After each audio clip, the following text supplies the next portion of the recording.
হচ্ছে সরকার, মিডিয়া, প্রশাসন নীরব ভূমিকা পালন করছে। আমরা দেখতে পাই হাতিয়ায় যখন দর্শনের ঘটনা হয় তখন সরকার পার্টি হতে শুরু করে, মিডিয়া এবং স্থানীয় ওসি মানে প্রশাসন সেটাকে প্রোপাগান্ডা অথবা বিচ্ছিন্ন ঘটনা বলে প্রোপাগান্ডা হিসেবে উড়িয়ে দিতে চেয়েছে। কিন্তু পরবর্তীতে আমরা দেখতে পাই এটা মামলা করার জন্য আইন বিচারক অনুমতি দিয়েছে, তার মানে ঘটনা দর্শনের ঘটনা সত্য।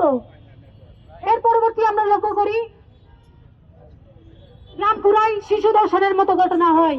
যে শিশু এখনো কিশোরী হয়নি, যে শিশু এখনো নারী হয়নি, সে এখন দর্শনের শিকার।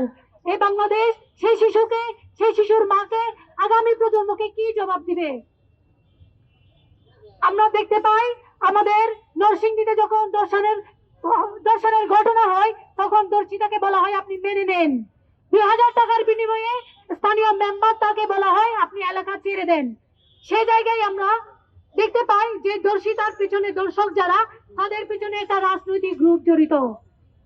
অপরাধী যখন কোন একটা রাজনৈতিক দলের সদস্য অথবা তাদের সমর্থক হয়, আমরা দেখতে পাই সেই অপরাধী থেকে রাজনৈতিক ব্যক্তিত্ব হয়ে ওঠে।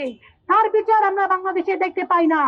গত রমজানে যখন আঠিয়া দর্শিত হয়, সারা বাংলাদেশ উত্তাল হয়ে যায়, তখন সরকার আমাদের তদন্ত রিপোর্টের নামে মূলা ঝুলিয়ে দিয়েছে। এখনো পর্যন্ত আমরা বাংলাদেশে সেই দর্শনের বিচার দেখিনি।